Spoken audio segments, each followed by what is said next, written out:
Brody, you're still not coming home? I've already prepared the hamburgers you said you wanted to eat today.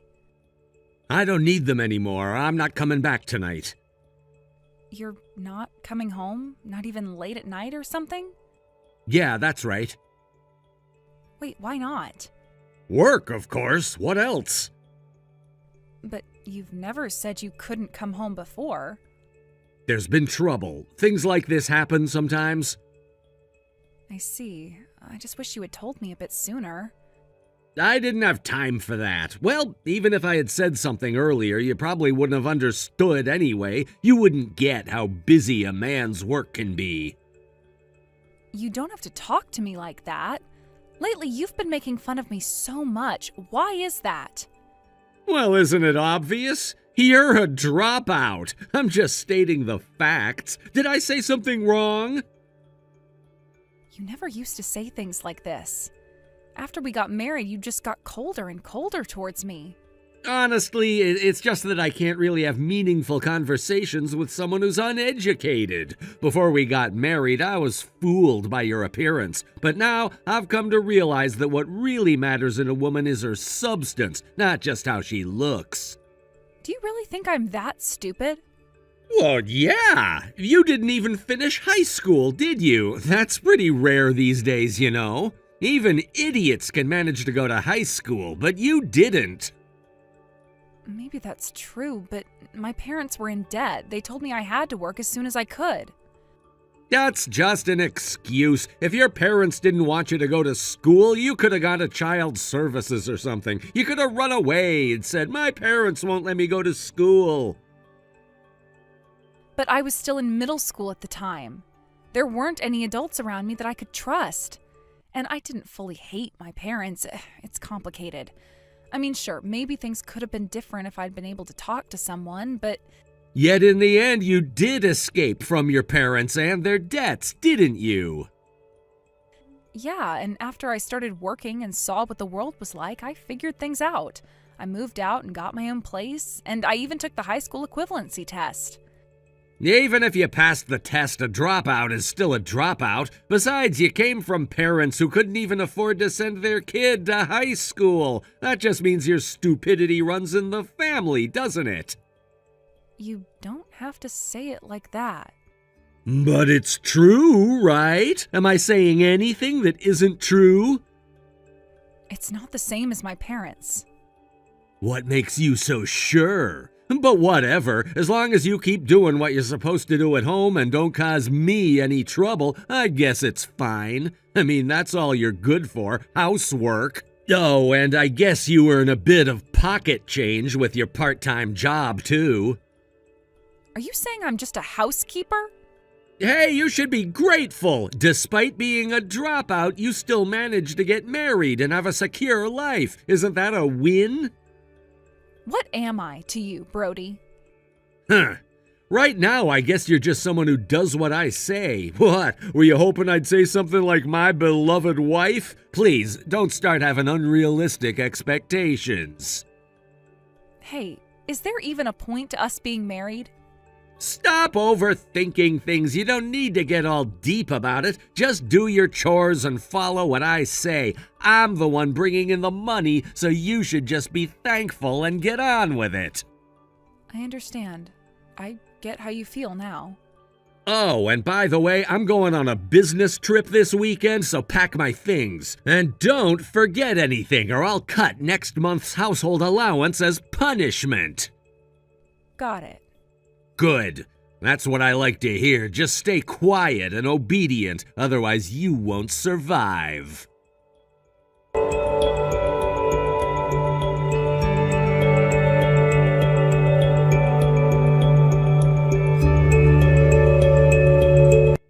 Hey, Elliot, you didn't pack my socks, did you? What do you think you're doing? Didn't I tell you not to forget stuff like that? It's just socks. You can buy some at the convenience store. Are you serious right now? You're the one who forgot to pack them and that's your response? What are you getting bold just because I'm out on a business trip? You're not on a business trip. What was that? You're on vacation with your mistress, aren't you? What are you even talking about? Are you messing with me? I'm not messing with you. I've done my research on you. You've been coming home later and later from work, and the way you've been treating me has gotten worse over the past few months. So I had a feeling you were cheating on me, and I hired a private investigator. You went and did something like that, huh? What do you want then? I want a divorce. What? You're actually trying to divorce me? Of course I am. You treat me like a slave at home, and now you're cheating on me when you're out. There's no point in staying married to someone like that. You can't actually go through with this. You're not capable. What? I mean, think about it. You're a high school dropout, aren't you? Do you really think any man would want a divorcee who didn't even finish high school? And let's be real, you're not going to find a company that'll hire you if you try job hunting now. Are you worried about me? Worried? Not a chance. I'm just giving you a reality check. You're probably scared deep down, right? What you really want is for me to apologize and say I'll change, isn't it? That's not what I want at all. I think it's time for me to leave you. Listen, if you want to apologize, now's your chance. Just say, I'm sorry for being so disrespectful, and I'm sorry for hiring a private investigator without asking. Come on, do it now while you still can. I haven't done anything wrong. I have no reason to apologize, and I won't. You really don't get your position here, do you? If you had just shut up and done what I told you, I'd have kept providing for you, but no, you had to pull something like this. This is why people say high school dropouts are idiots. You never think things through. It's because I thought things through that I've decided to divorce you. Yeah, spare me the threats. Anyway, I'm going out to dinner with my girlfriend. We'll talk more when I get back. You're not even going to bother making an excuse for your cheating, huh? Why would I need an excuse? You're no good as a woman anymore. Then there's no problem with us getting divorced, right? If I'm as useless as you say, it shouldn't matter to you. I already said we'll talk about this when I get back. You're not going to actually go through with a divorce, so stop pretending. You're just annoying.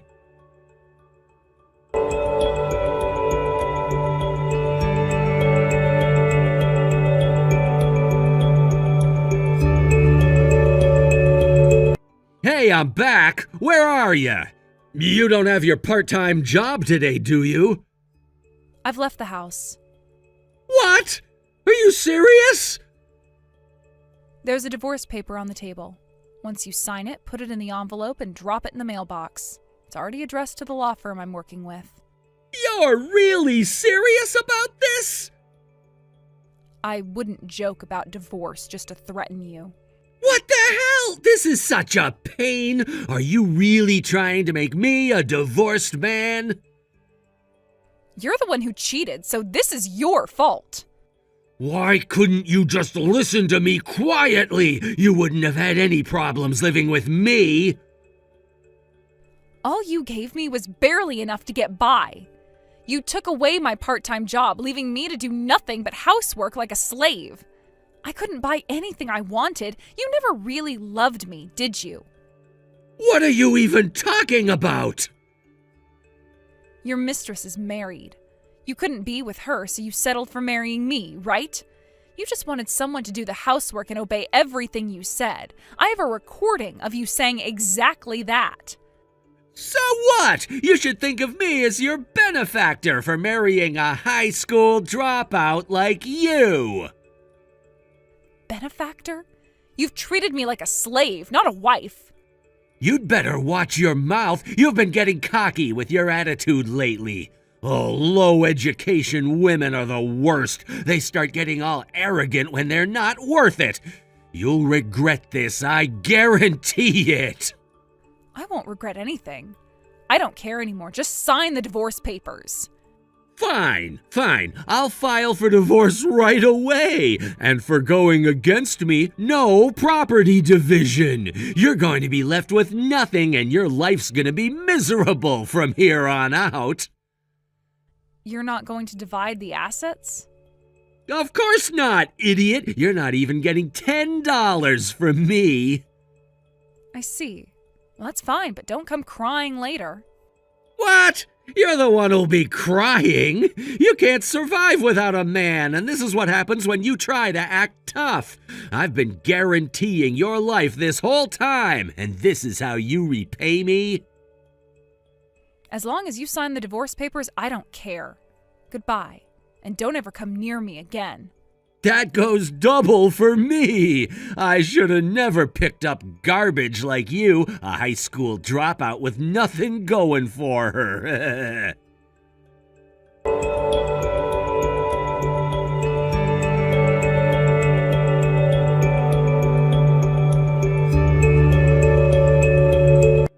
Hey, Elliot, what the hell are you doing? Why did you tell my girlfriend's husband about the affair? Huh? Isn't that the normal thing to do? I thought you'd want to know the truth came out. Are you kidding me? The divorce is already finalized. Why are you meddling in something that's none of your business? That was between me and my girlfriend. You can still claim compensation after the divorce, you know. It's a legal right. What? Compensation? What are you talking about? Did you really think I'd just let this slide? I thought you didn't even care. Didn't you know that? How stupid can you be? You really didn't think about the consequences of your actions, did you?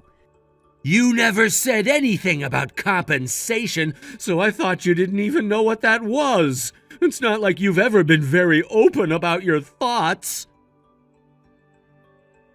You've really been underestimating me, huh? Even though I only graduated from junior high, I've got over 10 years of work experience. Did you really think I wouldn't know such basic things? This isn't just some game, it's serious business.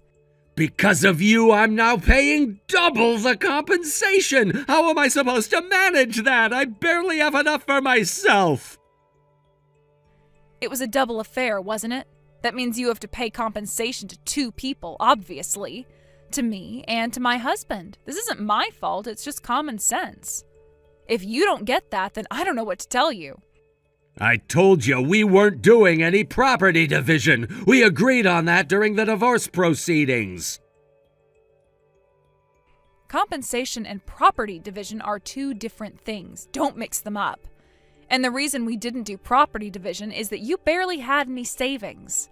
You spent even my part-time wages on entertainment and useless things. I had to cover everything while you were off playing around. Where the hell are you right now? Do you even know how much trouble you've caused me? I need to know! Why does it matter to you? We're divorced. It's none of your concern where I am or what I'm doing. You don't get to act like you care now. How are you even managing? I don't have any money, so how could you possibly be getting by? You know what? Come stay with me for a while, but you'll have to pay rent. I'll let you crash at my place for $500 a month. It's only fair, right? I'm fine, thanks. I already have a new place, and I'm not going back to living with you. A new place? You've moved? When did this happen? I thought you were still looking for somewhere to stay. Do you remember where I used to work part-time? That office job I had? At a private real estate agency, right? You were working as an office clerk. I remember you telling me about it. Well, while I was working there, I got my real estate license. So now I'm working full-time at a real estate company. It's actually pretty great for me. Wait, it's not at the same company, right? You left there? Nope, the owner of the company where I was working is closing up shop. So he introduced me to a different real estate firm. It's actually worked out great for me. I've been able to start fresh. So, you're not struggling at all? You're doing well for yourself now? That's right. I'm making decent money and managing just fine. No thanks to you, of course. Elliot, I'm in serious trouble here. My girlfriend's husband is demanding $20,000 in compensation, and I don't have any savings left. I can't pay it. How did I get into this mess? Wow, sounds rough, but honestly, why don't you just borrow some money? You must know someone who can help you out. I've got your compensation to pay too! Come on, why don't you just move in with me? I'll deduct the rent from the compensation I owe you. That way you won't be at a loss either. It could work out for both of us. I'd be at nothing but a loss. Why on earth would I want to live with a guy I can't stand? I have my pride, you know. Can't stand? We were married not long ago. You can't just act like we were nothing. There were good times, weren't there? Did we ever function as a real married couple? You didn't even like me from the start. I am done living like some kind of slave, waiting around for your approval. I deserve better. I'll be a proper husband this time. I've already broken up with my girlfriend, and I'll make sure to take care of you like I should. Just give me another chance. Don't say things like that now when you have never cared about me before. I'm happy with the life I have now, and I am not going to ruin it by going back to you. But you don't want to live alone for the rest of your life, do you? Eventually you'll need money for all sorts of things, and the world isn't kind enough for a junior high school graduate to get by on her own forever. You need someone to support you. And your solution to that is for me to live with you? You've got no savings, and now you're about to be saddled with even more debt. You must be joking. That's the worst idea I have ever heard. You're no better off than I am, are you? We're both in a tough spot. I'm definitely better off than you. I'll be getting compensation from you and your girlfriend's husband. And I've still got the savings I had before we got married. That's something you can't say, right? Savings? You had savings? Why didn't you ever mention that? You're sitting on a pile of money and now you're saying you don't need to share it? We should split it. I'm entitled to half just like any normal couple would. Savings from before the marriage aren't considered marital assets, so they're not subject to division. You should know that. It's not my fault you didn't do your research. What? How does that even make sense? Why didn't we talk about this during the divorce? I thought we were being fair. Are you really dumber than I am? I thought this was just common sense. But thanks to your ignorance, I was able to get exactly the divorce I wanted. I'm not responsible for your lack of understanding. Elliot, I'm sorry. I'm really sorry. I didn't mean to overlook things. I just thought you'd understand what I was going through. It's too late for apologies now. You've made your choices, and now you have to deal with the consequences. You brought this on yourself. My girlfriend's husband, he's actually a client at my company, and now everything's gone to hell there, too. I don't know what's going to happen next. Please, just don't abandon me. You're the only one I've got left to turn to.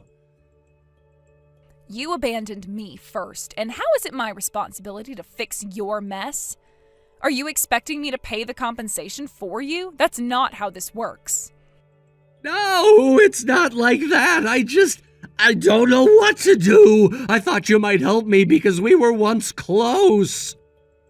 Yes, it is like that. You know it is. But no matter what happens to you, your position at the company won't change because of me. I'm not going to sacrifice my newfound stability for your mistakes. Elliot, I'm really, really sorry. I know it's hard to believe, but I truly did marry you because I liked you. It wasn't about your education or anything. I thought you were cute. I loved you. That's why I wanted to marry you in the first place. Stop. That's seriously gross. Don't say stuff like that ever again, okay? We're divorced. We're strangers now. You can't just pretend like everything is fine between us.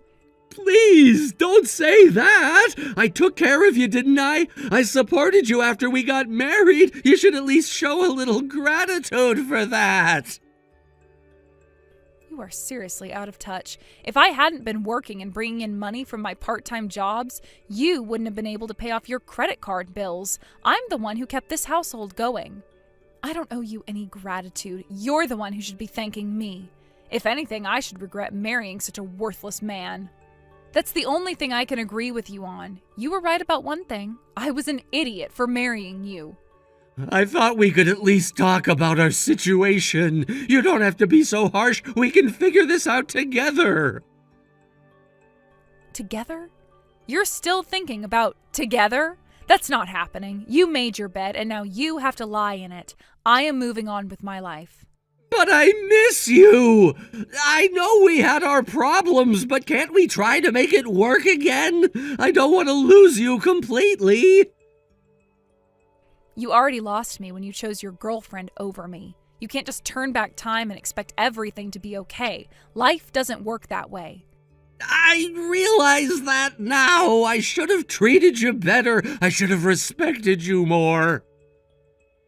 Too little, too late. I'm not interested in your empty apologies or your newfound upstanding of my worth. I'm done being your backup plan. Please, give me one last chance to show you I can be better. I can change. Just let me prove it to you. You think words will magically fix everything? You have to show it with your actions, and frankly, I don't believe you're capable of that. Not after everything. I understand your hesitation. I really do. Just think about it. Maybe we could work something out. Think about it? I've thought about it plenty. I've made my decision. I'm moving forward and I won't look back. Is there really no chance for us? I can't stand the idea of losing you forever.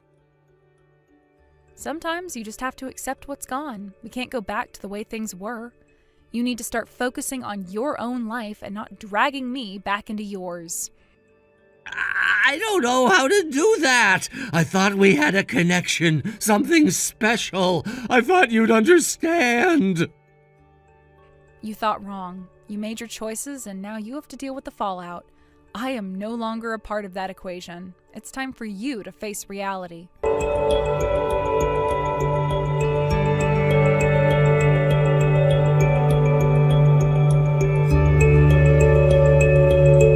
After that incident, my husband ended up accumulating a considerable amount of debt, which led him to the difficult decision of paying compensation to me and to the husband of his affair partner.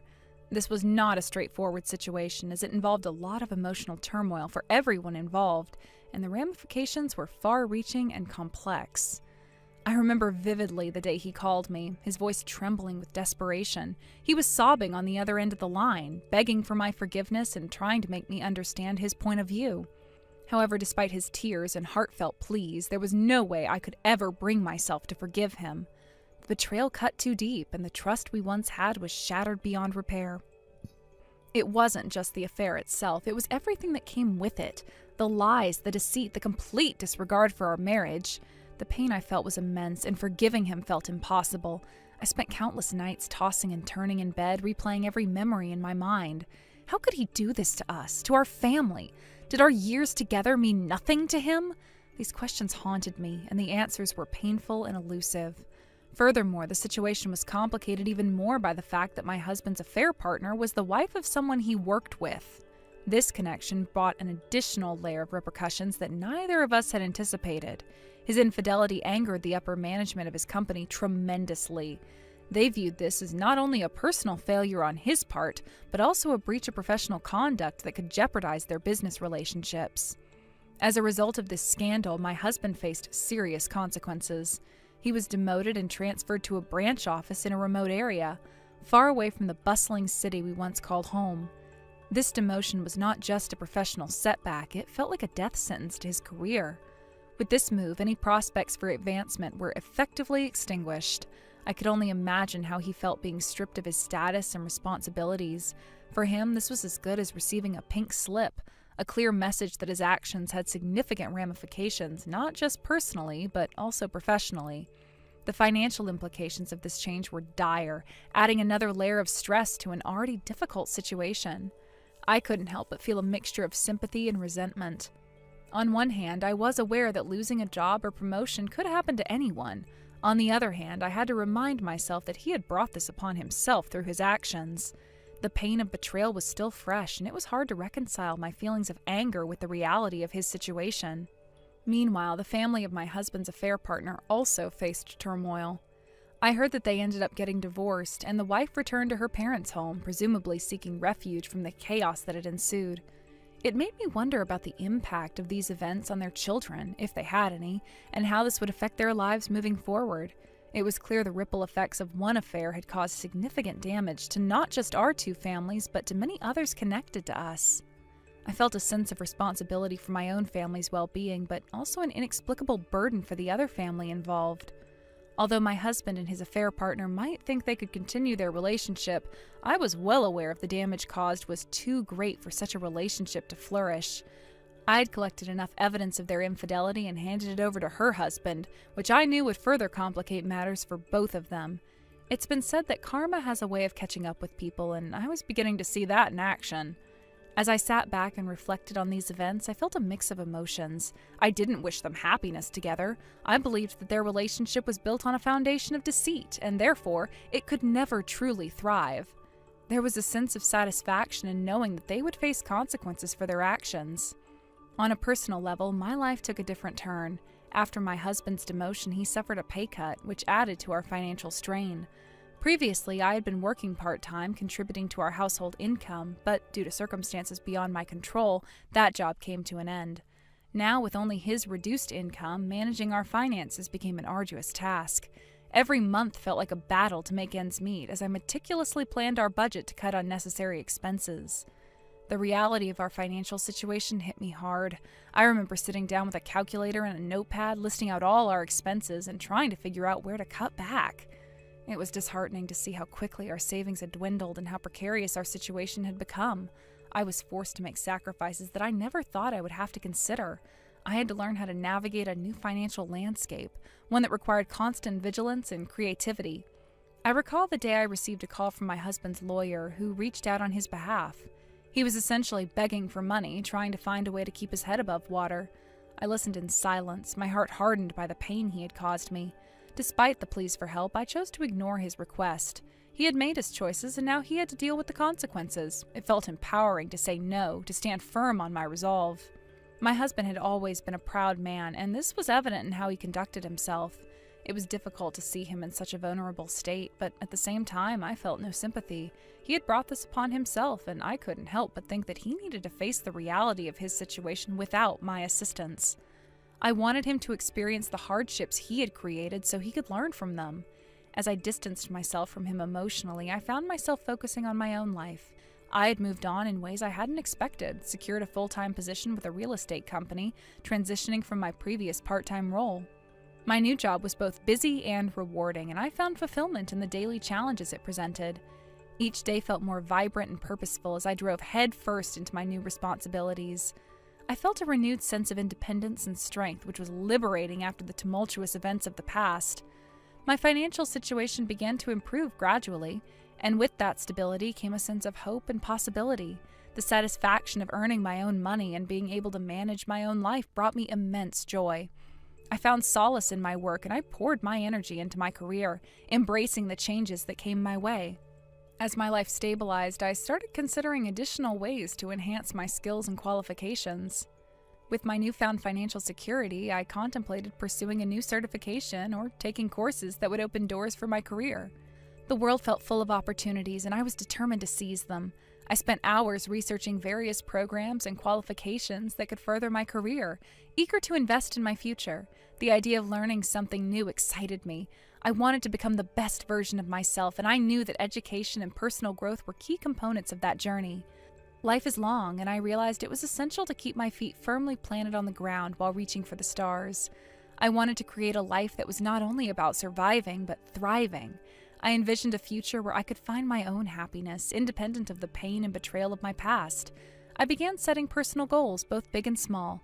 Whether it was planning a vacation to explore new places or simply dedicating time to read books I'd always wanted to dive into, I found joy in the little things. I felt a sense of excitement for what lay ahead, ready to embrace each day with a positive mindset. Additionally, I made it a point to reconnect with family and friends. I realized that I needed a support system, people who could lift me up and remind me of my worth. I organized small gatherings, inviting friends over for dinner and sharing stories and laughter. These moments became vital to my healing process. Surrounding myself with positivity helped me rebuild my self-esteem and reestablish a sense of normalcy in my life. Through this process of rediscovery, I learned the importance of self-care. I took time for myself, indulging in activities that brought me joy and relaxation. I started practicing mindfulness and meditation, allowing myself moments of peace in an otherwise chaotic world. This practice helped me center my thoughts and feelings, providing clarity amidst the confusion and heartache. As the months passed, I found that my resilience grew. I was no longer the person who had been devastated by my husband's betrayal. I had evolved into someone stronger, someone who could face life's challenges head on. I embraced the uncertainty of the future, understanding that while I could not control everything, I could control how I reacted to it. In conclusion, my journey has taught me valuable lessons about resilience, self-worth, and the importance of moving forward. I have learned that happiness comes from within and that it is crucial to prioritize my own well-being. I want to continue this path of self-discovery, finding new ways to enrich my life and experience true joy. I believe that even though my past was filled with pain, my future holds the promise of something beautiful. I look forward to forging ahead, discovering new opportunities, and creating a life that reflects my aspirations and dreams. I am determined to build a future where I can be proud of my achievements and happy with my choices. I want to explore new horizons, make new connections, and continue to grow as an individual. My journey is just beginning, and I am excited about the possibilities that lie ahead.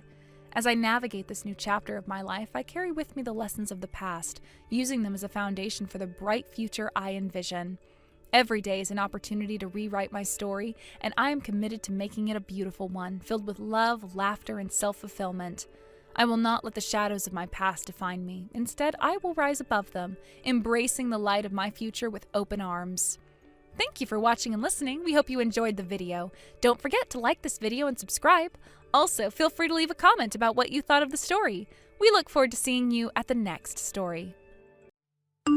Hey Nancy, are you there? I was just wanting to check up on you and make sure that everything was going good. How are you doing? Physically, I mean. Wait, what? I'm confused. Why are you even sending me a message like this? I mean, I'm fine, but still. Well, I just wanted to ask if there have been any signs of you being pregnant yet or not. You don't feel queasy or nauseous or anything like that at all? I'm really sorry to tell you, Oscar, but now I don't really feel any of those things. I feel basically the exact same way that I always do, if you really want to know. Oh, I see. Then I guess that must mean you're not actually pregnant then, right? Which also must mean that the fertility treatment isn't going all that well either, right?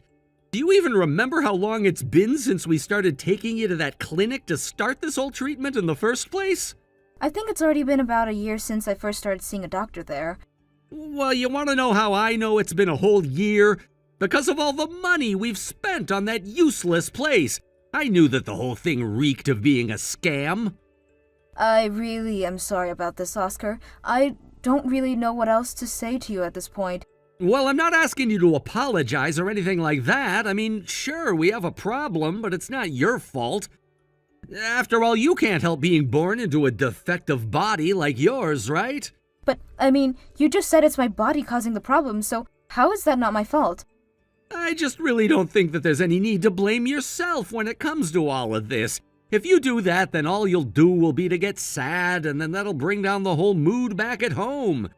In fact, when you get that way, it really does get pretty annoying having to be at home with you. I really am so about everything. I don't have any kind of excuses I can offer or anything like that. But I guess your mom's idea that I go and try to see a doctor about this didn't work so well, right? Of course, she never meant to suggest that to hurt us or anything, so we probably shouldn't mention anything. After all, I know that at the end of it all, your mom only wanted a couple of grandchildren from us is all. Yes, you're right about that. After all, I was an only child, and I know that my mom always wishes that she had more kids, so I'm sure she's eager to have grandchildren now. I know, but I also know that your mom has been so patient with me and has been nice enough not to put any pressure on us. I know, but that's because putting pressure on you wouldn't solve the problem now, would it? I know that this is bothering my mom as well, but, well, maybe we should just give this up. No, don't say that, please.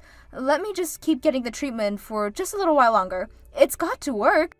I've heard that it really takes 2 or 3 years of doing this before most patients start to see results. I see. So it would take that long before we could even have a kid then? Well, I guess I'll have to think about it.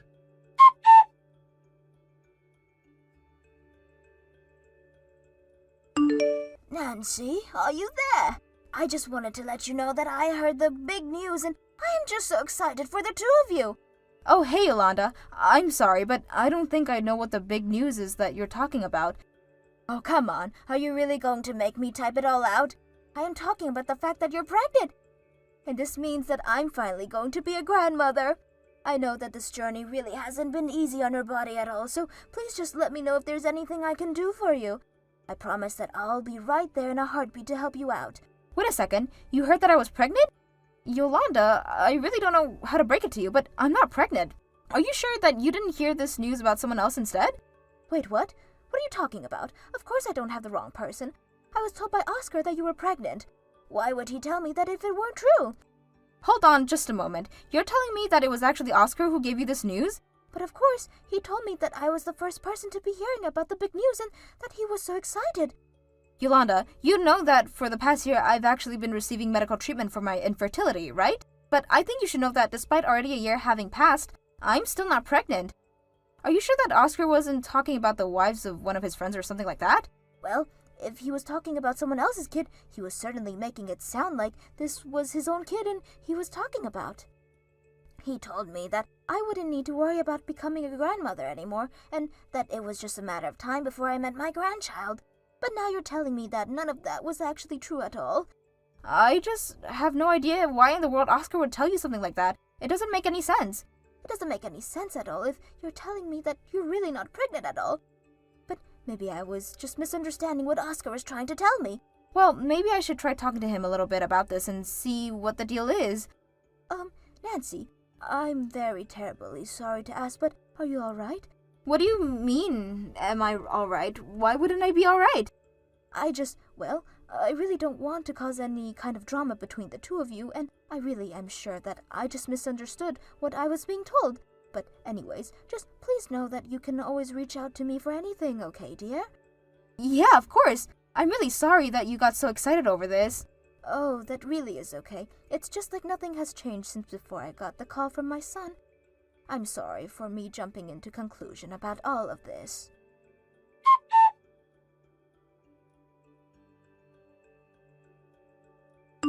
Hey, Oscar, are you there? I just want to know why in the world did you lie to your mom and tell her I was pregnant? Your mom texted me about how excited she was to finally be a grandma and it made me feel horrible. Why would you go and say something like that to her? What's the matter with you? But I wasn't lying to my mom at all, actually. The truth is that I am going to have a kid, and that's all that I told her. But then you're just wrong about that because I'm not pregnant, so how are you having a kid? You really just don't get it, do you? Of course it's not going to be your kid. You can't even get pregnant in the first place. But then, what do you mean? Why did you say that you were having a kid then? Just whose kid were you even talking about in the first place? Well, obviously that would be the child of my second wife. You'll always be my number one girl, though, so don't ever fret about that. Although now that I think about it, giving me a kid might just be enough to have my number two wife take your spot as number one. Seriously? What is the matter with you? Number one and number two wife? Are you telling me that you went out and got a second woman pregnant? Well, I had no idea how long it was going to be before you were ever going to get pregnant, you know? So as a kind of insurance policy, I went out and got another girlfriend. And let me tell you that it really didn't take all that long before she was pregnant. Please tell me that this is some sort of horrible, cruel joke that you're playing on me right now. I mean, I just can't believe that you cheated on me like this. How could you betray me? Well, you should know that this is really all your fault. I mean, you were taking way too long to get pregnant, and I don't have all day, you know. The fact of the matter is that neither of us are getting any younger, and I wasn't about to wait around for nothing. But I already told you that it takes time and for the treatment to really take effect. I mean, I thought you were supporting me through all this. I just don't understand how you could turn around and do something like this to me. And I thought I told you that those treatments were just a giant money trap, and I wasn't interested in paying for them anymore. In fact, you know what? I think that you ought to pay me back for all of those treatments of yours that I've paid for up till now. Do you have any idea how much you've cost me? But you told me that this wasn't my fault and that I shouldn't blame myself for any of this. Now you're telling me that you actually did think that this was my fault this whole time? And your solution to do that is just to get another girl pregnant and just go jump to being with her now? Of course, now that I've gotten her pregnant, there's nothing more I want to do than throw you out now. Sure, you had a pretty face, but you were completely useless in every other way. I know that I never, ever should have married you, and I should have gotten with Erica in the first place. Wait, what? Are you telling me that the woman that you got pregnant is Erica? Don't tell me that when you say Erica, you mean that Erica? That's right. I know exactly the one you're thinking of, and yes, it is that Erica, if you must know. So then, you mean to tell me that you cheated on me by sleeping with one of my friends? You know, you really have been just so oblivious to her and I seeing each other. I admit that I was the one who made the first move, but she was all too eager to meet me as well. I don't even know what to think right now. How could the two of you do this to me? Well, it's the truth. Although if you really want to know, it sounds to me like Erica has wanted me for a long, long time. I guess she must know that I come from money and wants to live an easy life. And so that's why I'm gonna get rid of you and make her my new wife instead. So there. I really just can't even believe that this is happening right now. I just don't understand how the two people who I probably trusted more than anyone else in the whole world could do this to me. I mean, Erica should know how much I love you. She heard me talk about you all the time. Well, I don't really feel like interfering in whatever talk it is that the two of you are gonna need to have. But I'll just give you my 2 cents and say that I don't think Erica ever considered you a friend. No, that can't be right. Of course we were friends. This can't be happening right now. Look, I'm not joking or lying or anything like that at all. You really need to wake up and accept reality. And the reality of right now is that we need to get divorced and you need to move out. I need this house empty so that I can live in it with Erica and our kid, you understand? So you're just gonna kick me out of our home? But where am I even supposed to go? How the heck should I know anything about that? I mean, after all, you're just a housewife who's never ever had to work a real job in her whole life. Not to mention the fact that both your parents have passed away as well, so there really isn't even a home for you to go run back to. And even knowing all of that, you're still going to just throw me out of the house like this? Huh. Well, considering that you're just simply incapable of being able to take care of yourself, what if you didn't move out and you just stayed in the house as our maid? This has got to be some kind of joke, right? I mean, do you really think that I would ever want to stay under the same roof as the two people who backstabbed me? Well, if you don't like that idea, then you know exactly where the door is, don't ya? But I can't speak for what's gonna happen to you next. But then again, I don't really care. So just hurry up, pack your bags, and get lost already. You're just horrible. Do you know that? You and Erica. I can't believe the two of you. You both went behind my backs and betrayed me, and now you're just going to cast me out like this. Oh, yeah, go ahead and cry about it. That's gonna solve the issue for sure. Oh, wait, that's right. Nobody is coming to help you at all. So why don't you just run away and never come back, and I can finally live with a wife who can give me children, and my mom grandchildren.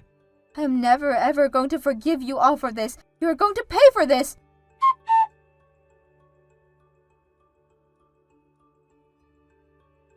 Hey, Nancy, are you there? I was just curious about where it is that you've been staying these past few days. Don't tell me that you've already been reduced to living in a cardboard box and begging for spare change on a street corner. You really are a horribly rude man. Do you know that, Oscar? But if you must know, I'm living in a perfectly fine house. Oh, really? You mean that you managed to find a house with an opening that you could live in? Or is it just some condemned old building that you're squatting in? No, it's nothing like that at all. It's a perfectly regular functioning house that is really quite spacious, if I do say so myself.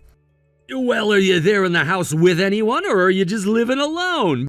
Because if you're in a house like that, then it sounds to me like it's only because someone pitied you. So tell me, did you find a man and woo him into buying a house for you? Do you really work that fast? If you really must know, I'm not living with a man at all. But the person who gave me the house was in fact a woman, and she doesn't need it anymore. She's a very kind woman who has made a room for me in her home. I couldn't be more grateful. Wait a second, you're telling me that you found some old bat who pitied you enough that she's letting you stay with her? They're very kind. You don't know what you're talking about. They arranged a room for me and told me that I could live with them for as long as I need to. Although I have to say that being in this house has been just like a dream. It's got all I could want and more. Well, I take it that whoever this woman is, then she's probably pretty rich then, is that right? Just who is this person anyways? Well, actually, she had a rich husband who died a few years ago, and she got quite a large inheritance from that. The house itself is quite old, but she completely renovated it about 5 years ago, so the interior is just lovely. There's even a courtyard with a fountain. It's amazing. It's like a real mansion. But wait a second, now that you say all of this, that sounds just like my mom's home. And the thing about this woman's husband was that he made his fortune on the stock market, so he had quite a bit saved up. But now this kind, sweet woman just lives all by herself. Okay, hold on a second. You're talking about my mom's house, aren't you? Are you actually staying with her? Is that what you're telling me? Well, it isn't like I broke in and claimed a room for myself or anything like that. It was actually your mom who invited me here in the first place, if you want to know. But that doesn't make any sense at all. Why would my mom want to invite you into her home? Well, after you and Erica threw me out of my old house, I got a call from your mom.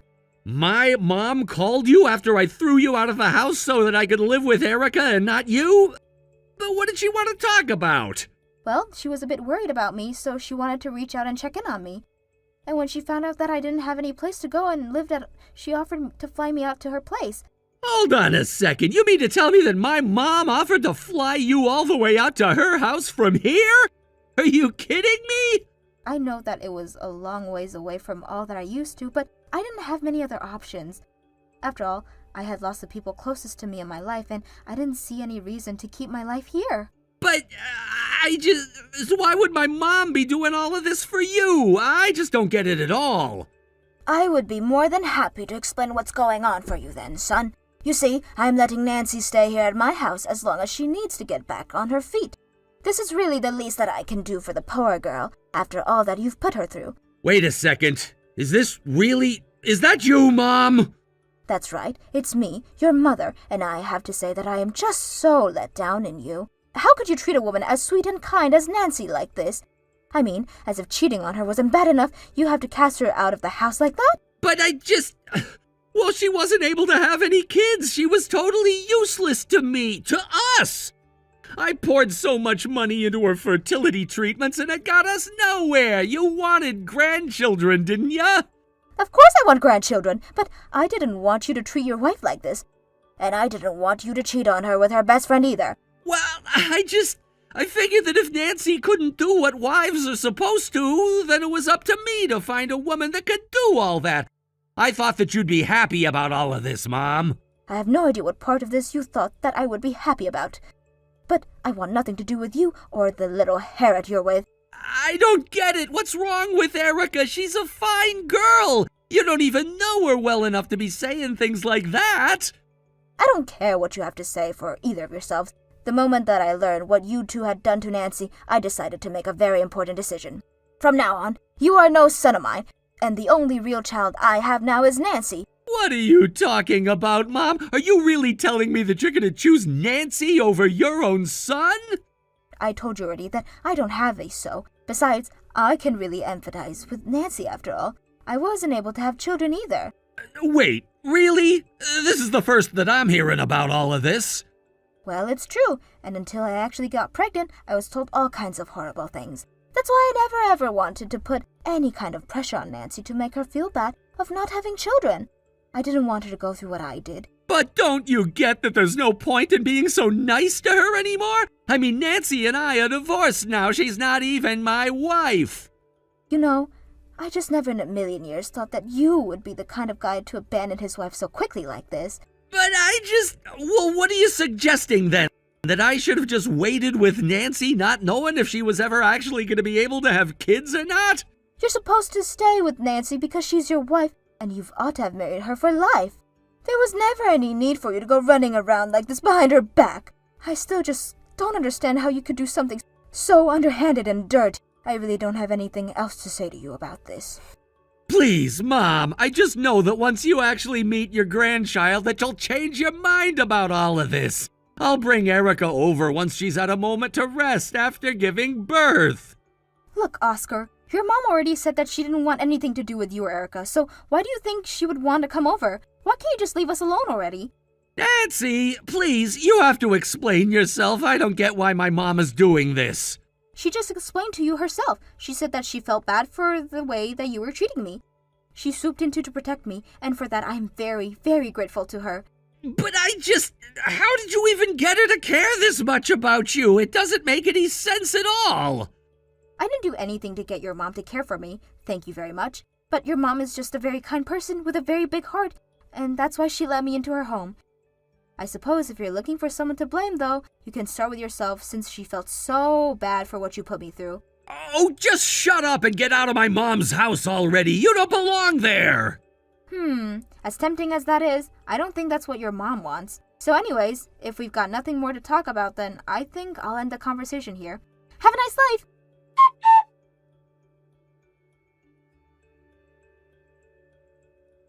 This was the first time since my parents had died that I finally felt like I had something over a mother in my life again. She had always been so kind and sweet and welcoming to me, and now I finally realize why. A few days after our last conversation, Oscar showed up to his mom's house with Erica and demanded to Yolanda, who refused and demanded that leave her property. They had flown all the way to see her, and she wasn't even going to show her face. I know that Yolanda is getting old and is thinking about how to split her estate, but I told her over and over again that she already done more than enough for me, and that I couldn't possibly ask for more. I don't really know what's going to happen in the future, but I am just so grateful that I've been given a second chance by one of the people I expected least. Thank you for watching. If you like this video, please give it a thumbs up and don't forget to subscribe to see more content like this. Hey, Corinne. I'm trying to think. You had work today, didn't you? Are you done yet, or are you still at work? I just got done a few minutes ago, actually. So, what do you want? Is there any reason you're asking, or... You don't usually message me out of the blue like this. What? Can't a man express concern over his own daughter? Think about it. You're still in high school, and you're about to go walking through the streets downtown alone at night. Uh-huh. Okay, so tell me what you're really trying to talk to me about. Let me guess. You got a favor to ask of me, don't you? Is that any way to talk to your father, young lady? Here I was trying to make sure you weren't getting beaten up by some mugger, and you go and get all snotty on me. You're gonna have to work on that little attitude of yours, and fast. You're not gonna get any boys to like you if you treat them like that. That's nothing you need to be concerned about, Dad. Hurry up and tell me what it is you want to tell me.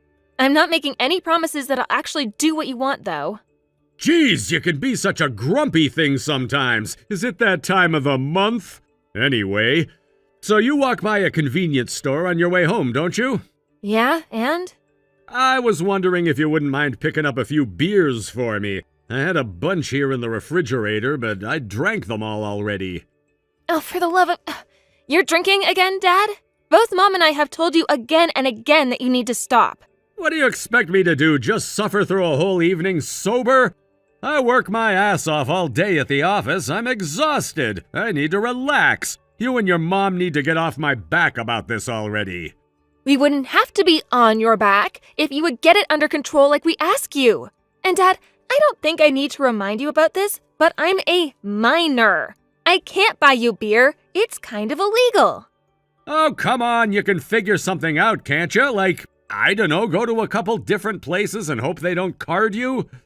I'm not going to break the law so you can get even drunker than you already are. Actually, come to think of it, didn't you have work today? You're done awful early. Yeah, about that. I took the day off today. Why? Because when I woke up this morning, I was super hungover from last night. All I did was sit up in bed and the room started to spin, so I laid right back down and called in sick. I wish I could say I was disappointed, but nothing you do surprises me anymore. It's like you've been on an endless downward spiral ever since you got laid off from your job. You said you were going to look for a new job as soon as possible. Whatever happened to that? How's the job search going? What do you mean? I am working. Yeah, a part-time job that you explicitly told us you were just going to do until you found a decent long-term job. It's been 6 months, and you're still doing the same part-time job. So, I repeat, how is the job search going? It's going. You can't rush these things, you know. I don't want to get stuck working at some dead-end job at a bankrupt company. Sheesh, what is it with you today anyway? I am your father, young lady. You will speak to me with the respect that I deserve. Don't forget who's the one that pays all the bills around here. Oh boy, here we go again. Every single time you run out of excuses to make for yourself, you drag out your man of the house routine. It's embarrassing to watch, so can you please knock it off? Especially considering you being a drunken loser makes Mom have to work overtime every day in order to keep us afloat. You're aware of that, right? If not, ugh! Don't you dare talk that way to me, young lady. You don't tell me what to do. I am your father. Once you get home, we're going to have a good long talk about respect, so I hope you're ready for that. Okay. In that case, I'm gonna stay over at a friend's house tonight. Good night, Dad. Corinne, don't you dare go to your friend's house. This conversation is not over.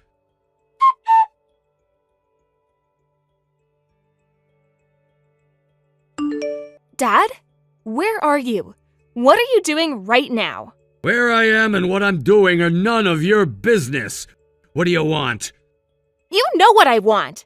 Did you take money out of Mom's wallet before you left the house today? Mom says there's $100 missing. She's been searching all over the house for it. Take? Don't be ridiculous. I didn't take anything. That money is all mine in the first place. How could I take something that's already mine? Mom was going to use that to pay the credit card bill. Why would you just take that without her permission or even simply telling her? You could have just said, "Hey, honey, I need to use that money for something," and then all of this would have been fine. I already told you, Corinne, that is none of your business. And why are you the one talking to me about this anyway? Where's your mom? What's she doing? Really? You're gonna stand there and pretend like Mom hasn't been texting you all morning? The only reason I'm texting you now is because you wouldn't respond to her. What a lousy wretch that woman is. How could she get a kid to do her own dirty work? You know what? I'm getting sick and tired of her insolent attitude toward me. You tell her that until she apologizes for how she's been treating me, I ain't coming home. And now you're making Mom out to be the bad guy? Jeez. You're the one who took her money. She needs that money. Give it back. I've been working all the years we've been married to support her. She's never had any issues with mooching off of me for money, but now she wants to throw a hissy fit when I take some of it back? Both of you are out of your minds. You're the one who's drunk right now.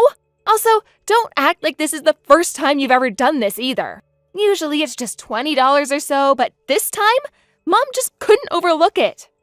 Everything we have is the product of my hands. I paid for everything, the house, the car, our food. There's nothing wrong with me keeping a little bit for myself every once in a while. Look, if you don't want to give Mom back her money, then I'm coming over there right now to take it from you. Where are you? You can come down here if you want, but you're too late. I had the day off today, so I decided to go out and have a few drinks. I already spent all that money. Ha ha ha ha. You are such a scumbag. Mom has put up with so much for your sake because she believes you can do the right thing. But I guess she was wrong about you. Don't you care about disappointing Mom at all? She's disappointed. I'm disappointed that she refuses to shut up and do as I say. She should show more gratitude to me for all I do as the head of the family. You really don't get it, do you? Whatever. Just don't expect Mom to put up with you forever. You sure do like to complain about how I lead this family, huh? Well, what about you two? What have you done for our family lately? How much time do you have?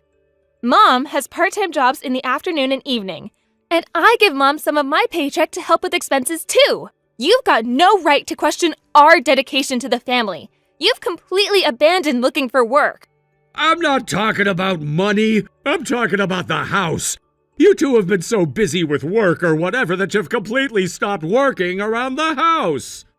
We do whatever we can when we have the time. This is your idea of whatever you can? The house is a mess.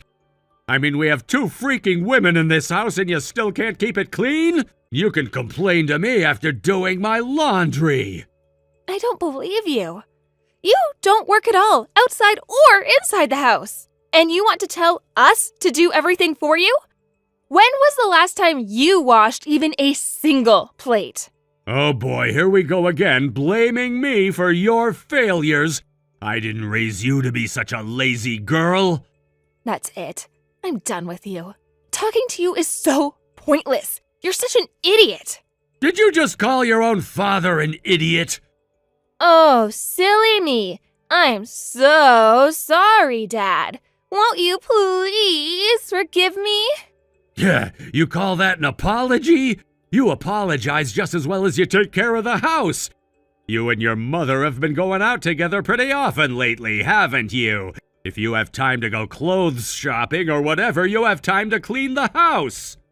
What, you get to go off and drink yourself to death, but we can't enjoy ourselves from time to time? Wait a minute.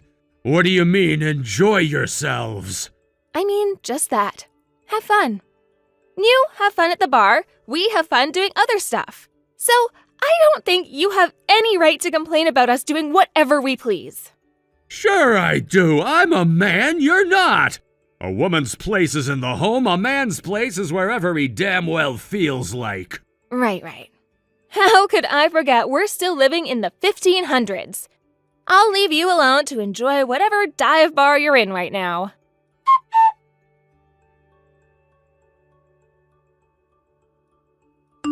Corrine, where's my dinner? Sorry, Dad. I didn't have time to put anything together. You can go and buy whatever you want, just get fast food or something. What? You mean to tell me you were too busy to even throw together a simple sandwich for me? And where's your mom? I can't find her anywhere. Are the two of you together? We went out to dinner together tonight. So don't worry about picking up anything for us. You can eat whatever you like. What? You two went out to dinner? Without me? The man of the house, the person who's paying for that dinner? The laundry isn't done, the dishes aren't clean, the floors aren't swept, and you're eating out? Wait a minute. Who do you think is paying for this dinner? And it's not just our dinner tonight. Who pays for all of the food that's in the refrigerator right now? Me and Mom do. What? What are you talking about? I'm the breadwinner of this family. You've got some nerve to tell me that you're the ones paying for everything. I don't believe this. You don't even know how much money you make? That's so pathetic, I don't know whether to laugh or cry. You can't support a family of 3 on $500 a month, you moron. The amount doesn't matter. I'm still the breadwinner. You've got no right to go out on the town without me. Oh, excuse me, I need to make a correction. $500 is just what you take home every month. Out of that, you only put $200 towards our expenses. So, you want to call yourself the breadwinner when you're only contributing $200 a month? You're insane! I make more money than you at my part-time job. Wow, that's, I'm just too busy with looking for a new job, that's all. You have all the time you want to work, you're still in high school. Uh-huh. So tell me, Dad. I tried to ask you this a while back, but you never really gave me an answer. How's the job search going? Any leads? You've been looking for more than half a year now. If you like where you're working right now, that's fine, but why don't you just start working there full time? You're not so busy that you can't drink yourself stupid every other night. Why not pick up extra shifts here and there? That's an adult matter. A kid like you could never understand. I have to deal with way more stupid bullcrap than you could ever dream of, so keep your ignorant mouth shut. No, Dad, trust me. We have to deal with way more stupid bullcrap than you. You know, Mom started working night shifts recently, right? And I'm working the maximum amount possible on all of my days off. What are you doing while Mom and I are working, Dad? Drinking, watching TV, drinking, snacking, drinking some more, and then passing out. I have to have some way to unwind. You have no idea the stress I'm going through. If I had to stop drinking, I don't know how I'd be able to deal with it all. You have stress? We tell you time and time again to stop taking money. We need to pay the bills, but you keep doing it. We tell you time and time again to stop getting drunk every night of the week, but you keep doing it. You don't think living with someone like you is stressful? It's downright torture. I won't tell you again, Corinne. You will not speak to me that way. I am your father, and you are my daughter. You need to know your place. I know exactly where my place is. It's you who doesn't seem to be conscious of your own. Take a look in the mirror sometime. Now, if you'll excuse me, I would like to go back to enjoying this pleasant dinner with Mom. Don't interrupt us anymore.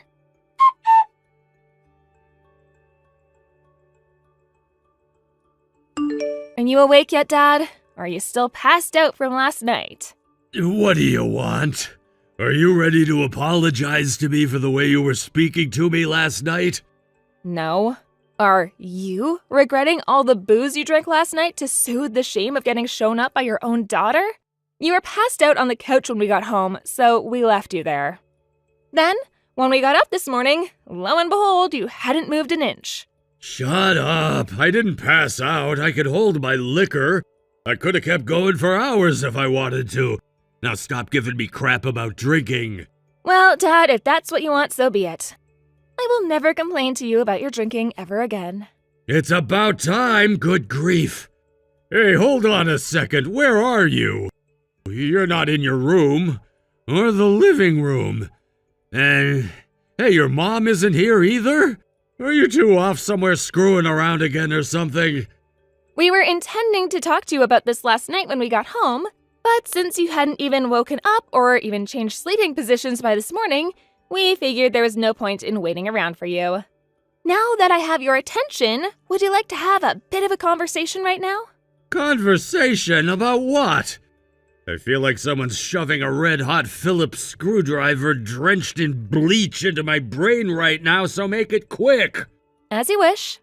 Mom and I decided that we're going to move out of the house.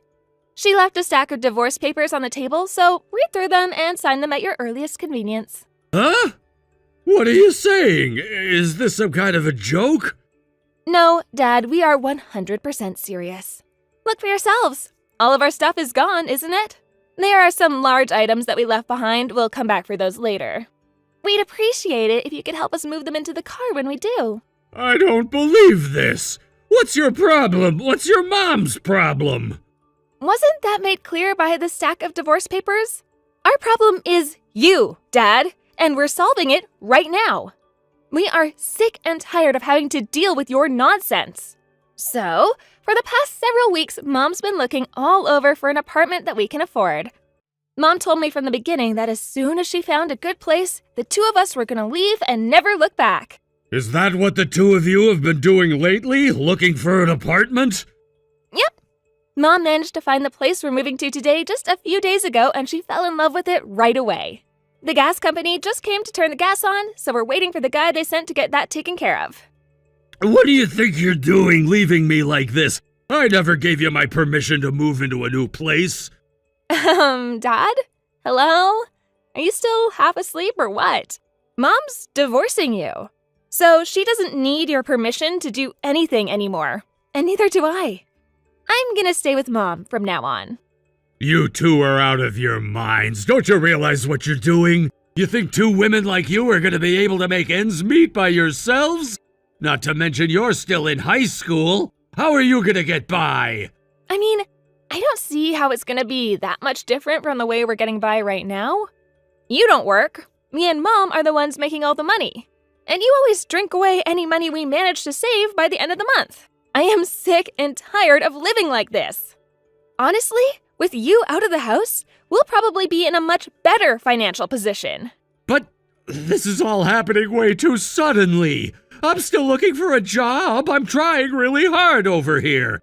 You're supposed to support me through this difficult time. That's what a family does. When Mom and I were going through difficult times, did you ever do anything to support us? I'm racking my brain and I can't think of a single time. What, did you expect the whole families support one another thing to be a one-way street? Obviously, yeah. I'm the breadwinner, aren't I?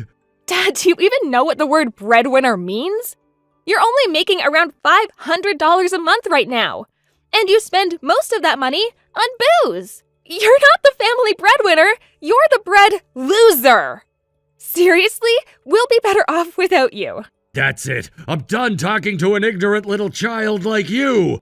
I'll just have to talk to your mom directly and convince her to knock off this foolishness. Yeah, I was sure that you'd say something like that. What do you think you are, some kind of Nostradamus? Who else am I gonna talk to? Obviously not me.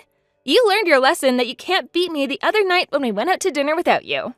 You're gonna try to corner Mom when we come back to the house to pick up our stuff, aren't you? You know that if you can get her cornered, you can scare or threaten her into doing what you want. Am I right?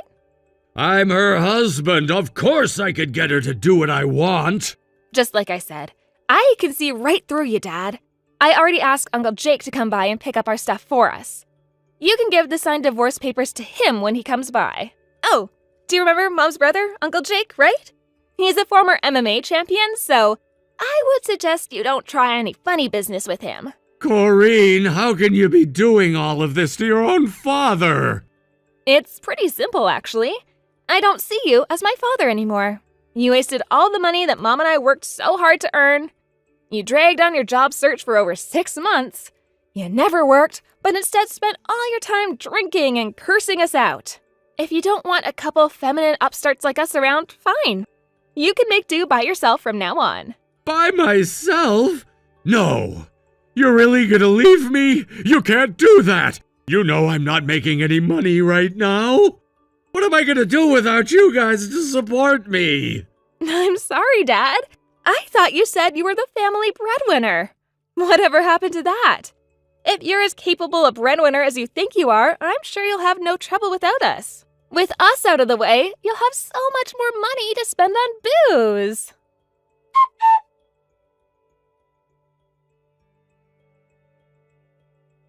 After that, I called my Uncle Jake and had him stop by our old house to handle my dad.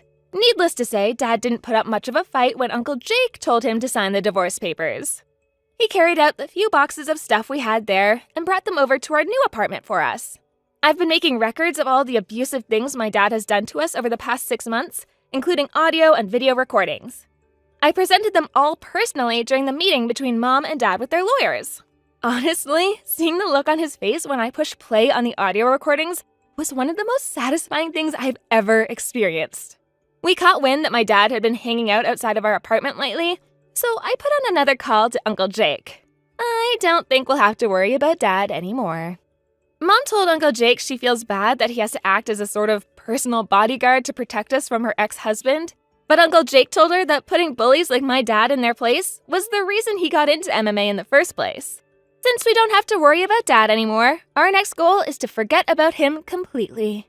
Once we do that, there won't be anything keeping us from enjoying our new life together as mother and daughter. Hey, Pete. So, how are you feeling about all this?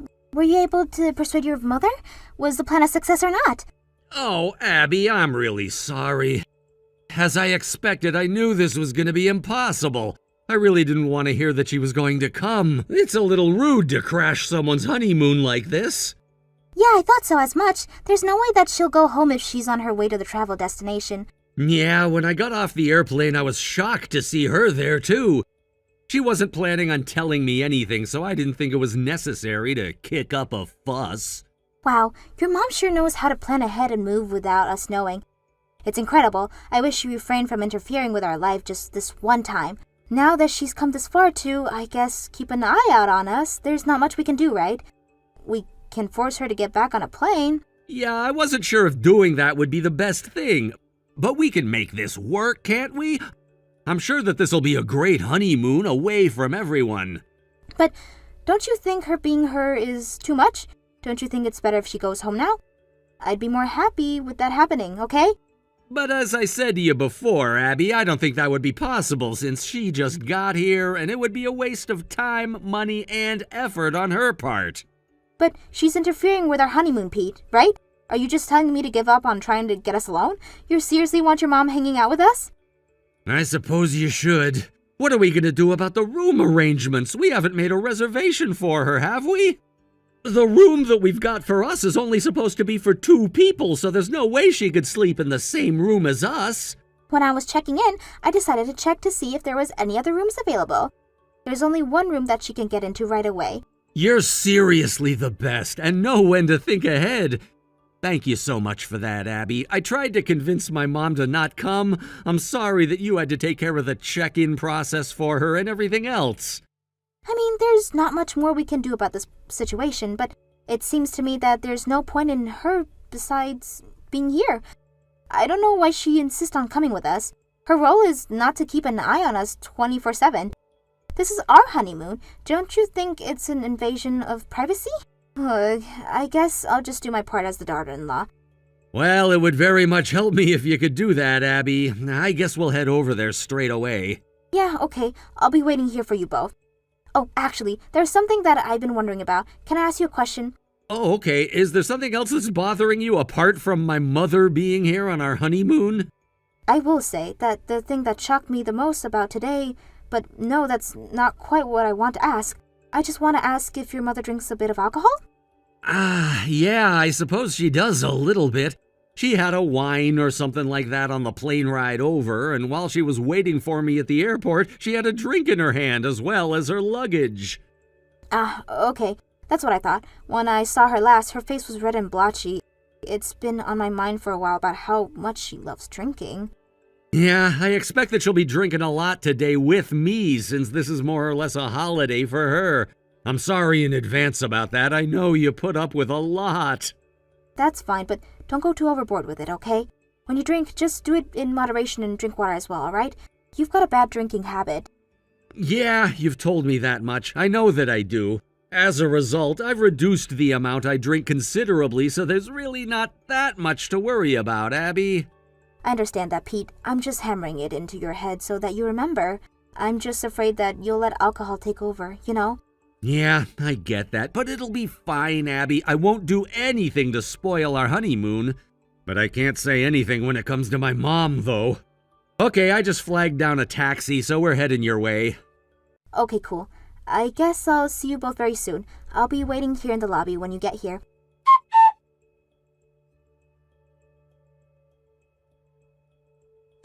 Oh my god, for real, this is the worst thing ever. Are you still awake, Pete? I don't have my key in the room with me, so could you open the door? Okay, chill. There's no need to be so angry. So how was it? I bet it was so nice to jump into the sea at nighttime, right? Well, if you're so excited about it, why don't you get in and experience it for yourself, Pete? Who literally pushes people into the sea? What on earth were you thinking leaving me alone for? No, that's not quite how it was planned out. Look, I never thought that you would fall into the ocean so beautifully. To be honest, I couldn't help but laugh. Even when I think back on it now, it still makes me laugh. Come on, it's funny. Why are you so angry about it? I don't care about that right now. I just want to be let inside the room. Did you read what I said to you, Pete? Also, didn't I tell you about your drinking? I said that if you want to drink alcohol, do it in moderation. But what's the point when you're both as bad as each other, huh? I can't laugh about any of it right now. Oh, come on, have a little faith in me, Abby. Also, have some confidence in yourself. My mom burst out laughing. Her reaction was great. It was worth it to throw you in. Look, just because you're drunk doesn't mean I give you the approval to do anything to me, alright? I'm so furious about this. Don't you get how I feel, Pete? Oh, come on, it's fine. Don't be so angry about it. I'm just so excited because this is the first time that I've had a bit to drink in a long time. This is turning out to be a really fun honeymoon. Don't you agree with me? Okay, let's just stop being so moody. Please forgive me for being so rude and pushing you into the water. You know, your mother forced us to let her come with this honeymoon when it should just be the two of us, and I knew not much could be done about it since she's already got on the plane. You know that I forgave her for doing that, right? And this is how you both repay me? For my kindness? Playing pranks, drinking a lot, and pushing me into the sea? Why should I forgive you for doing this to me? Don't you see how upset you both have made me? Why should I have to put up with this crap when I want to relax? Geez, you really need to calm down. No wonder this is why my mother and I drink a bit, because we have to deal with your moods. This is enough to make my eyes roll. The water that you fell into was shallow anyways. What's the big deal, huh? You weren't gonna drown or anything like that. The water height was barely that high, okay? It doesn't matter how high the waves were or how shallow the water was, Pete. It was the fact that you shoved your own wife into the sea. Didn't you think about what would have happened afterwards? Did you not think that I'd have to walk back into the hotel, soaking wet? Did you think of anything, Pete? Oh, stop taking it so seriously, Abby. Being suddenly pushed into the sea doesn't happen every day. It's a rare experience for you to have. You needed to cool off anyways. This made our honeymoon an unforgettable trip. In a sense, we can think back on it as a good, fun memory, right? Well, you can say that, but I can't because it happened to me. What would you have done if I had gotten hurt when you pushed me, Pete? Well, it doesn't matter because you didn't get hurt, all right? You turned out to be okay. Since you're contacting me, your smartphone must have been safe in your pocket. Don't you think it's a rare thing to get wet and to injure yourself at the same time, Abby? That's not at all a blessing in disguise, Pete. Sometimes it can happen to people. Even at that height, depending on how you fall, there's a possibility of breaking a bone. Besides, it's also possible to drown even if it's shallow water, okay? Some children do. Did you have that on your mind when you did that to me, Pete? You're literally overanalyzing what happened to you, Abby, and I'm so sick of it. There's absolutely no point talking about what-ifs when they didn't happen, okay? You were injured and there's no water clogging up your phone. It's lame to complain about something that's over and done with. I was able to laugh it off, but now you've ruined it. Well, I'm not here to make you laugh about it, but I guess it's not worth going on about it anymore. You still deny you've got a bad drinking habit when stuff happens. I told you that I've been holding back since you told me I had a bad habit. If you drink for the first time in a while, you'd get drunk quickly, right? Don't you think that this is also your responsibility too? Since you said I could drink, don't throw all the blame on me. Oh my god, it's literally impossible to talk to you when you're in this state. Don't you know that it's basically impossible to cure a bad habit like heavy drinking? If it doesn't heal, there probably should be limitations put in place. That's what I was trying to do. Don't blame your bad habits on me, Pete. It's not all my fault, it's just in my genes. My mother is like this as well. Look, I don't know the details of why we're both like this, Abby, but we're just a fun, loving family, right? Yeah, sure, Pete. You keep thinking that way. I guess you could say it looks like fun to be in your family. I'm going to be there soon, so unlock the door. I better take a shower first so I can get the sea smell off of me, and then I'll go straight to bed. It's getting late now. Okay, good to know, but I think my mother is using the bed that you're sleeping in, so I'm not sure what to do. Excuse me? Why is she in my bed for? Didn't we get her a separate room for her to stay in? Yes, we did, but we were drinking together and then she started getting sleepy, and before I knew it, she fell asleep in your bed. I guess it's first come, first served.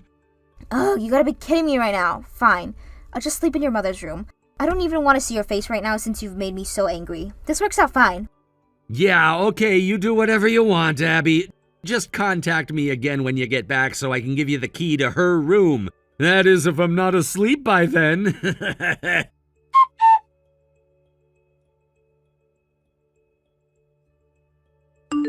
Oh my God, I just saw the conversation that we had last night. I'm so sorry, Abby. I drank way too much yesterday. I actually just woke up. Wow, it's almost noon and you're just opening your eyes now, Pete? Don't you see how much you slept in? Look, there's no point in talking about my sleep schedule now, all right? After I gave you the key, my mother woke up. We both started drinking again. Are you for real? You continue to drink after I left? This is a joke, right? Do you even remember anything that happened yesterday? Yes, of course I remember what happened, but I was drinking a fair bit, so the details are a little vague and fuzzy at the moment. Well, do you remember shoving me into the ocean, Pete, and getting me soaking wet? Do you remember the little conversation we had afterwards? Oh yeah, that. It's starting to come back to me now. It was so funny that I don't think I'll ever forget that happening. Why, what's up? Are you still mad about it? Why would you think I'm not angry about it? There's no way that I can forgive you for doing something like that to me. I could have gotten hurt. Oh, come on. I was drunk and didn't really know what I was doing, so it can't be helped. I'm repenting my sins now for it, so please forgive me. But you know, when we look back on it in the future, we'll know that it was a good memory from our honeymoon, right? Well, I don't think that's the right attitude to have at all, Pete. Anyways, what's happening with your mother? Don't tell me she's still sleeping. Oh yeah, she's still asleep here. She drank so much yesterday that she didn't feel like waking up too early. So, I apologize about yesterday. Let's go sightseeing today. Huh? You're kidding, right? No way am I going anywhere with you. I've already left the hotel. What? You left? What for? Are you serious right now? You're gonna come back here, right? I guess we can go sightseeing once you're back. No, didn't I just say that I'm still angry at you, Pete? Why don't you get into your thick head of yours? I told you that I left and I'm not planning to return either. Why did you think I came over to your room yesterday to get my luggage for? Of course I want to leave the hotel. I don't want to be near you. Okay, I guess you did that in the moment. You're outside the hotel, right? Where are you right now? Don't be angry with me, Abby. I want us to enjoy the rest of our honeymoon together. It would be such a waste if you left right now when we just got here, okay? That's why I said that it wouldn't be possible to meet. First of all, I'm in my hometown right now. Wait a second, what are you doing in your hometown for? Huh? What's going on here? Where are you right now? Tell me. Why are you being so hostile towards me? I'm at the local courthouse right now. I'm getting divorce papers filed, and then I'm going to return to my parents' house. I took the first flight out this morning. Wait a second, what? Just hold on there a minute, Abby. Are you being serious right now? Is this a joke to get back at me for tossing you in the water? Are you really in your hometown right now? And divorce papers? Please explain to me why you've jumped to this conclusion, Abby, so that I can understand what's going on. I don't think I need to give you an explanation or make you understand, Pete. I'm getting divorced from you because I've run out of love for you and your family. So I'll just go to the courthouse and file the papers. Then I'll make my way to my parents' house. Didn't I explain this part already? What's so difficult to understand, Pete? Okay, no, I seriously don't understand you. So you just decided that you ran out of love for me yesterday? Because both my mother and I were drunk? You were drunk, yes, and what's that got to do with it? Do you think that's why I'm going to forgive you for all your poor behavior? But it was all just a silly prank. There's no need for you to take things so far with this. You don't need to get so wound up about this. Don't you think mentioning divorce is going one step too far, Abby? That's not up to you to decide, Pete, alright? You do remember what you did yesterday, right? What, me pushing you into the sea? That little prank that I did that made my mother and I laugh? It doesn't even matter now, Abby. Well, you obviously don't have the cognitive ability to think that the prank was nothing more than just being funny, right, Pete? You just did it for laughs, right? Do you know how stupid that is? People can get seriously hurt if you do something like that to them all of a sudden. Do you not think before you act, Pete? Because when you're drunk, you sure don't. You just said that yesterday was funny to you, right? You obviously didn't care if I was okay and if I was injured or anything. You just wanted to laugh. You know that I was just saying that. It's just words. There's no real meaning behind what I said, Abby. I wasn't being totally serious about it being funny or anything. I feel like you're taking this way too far and overthinking everything that went into me pushing you and my reaction afterwards. Even though it was only a joke to you, it's still a huge problem for me, Pete. This is just the kind of person you are, whether you're drunk or not, and I'm sick of it. You literally take nothing seriously at all. Life is just a whole game for you, isn't it? You never had to accept the consequences for anything you've done, have you? It's impossible to live with a husband who acts this way. It will be impossible being your wife when you can't take anything seriously, Pete. I'm done with this. Okay, there's no need for you to do this. I'll get on a plane and be back soon, all right? I'll apologize properly when I get back, and it'll be in person. Abby, can you please just calm down about this so we can fix this? Please, I'm begging you, don't divorce me. We literally just got married not so long ago. Pete, you can come back whenever you feel like it. You're a free agent now. I'm not planning on letting you into my parents' house, Pete. I don't want you around here. It's okay with me that you go about your life doing whatever you want, okay? Because I'm not responsible for you anymore. You need to learn to grow up. Look, I'm an adult. I'm already grown up. Just please let me talk to you so that we can sort this out in person, okay? Don't do this to me, Abby! It's too late. I'm sick of you. Your mother and the drinking, your drinking habits are going to blow up in your face one day. How's that for a laugh? Haha.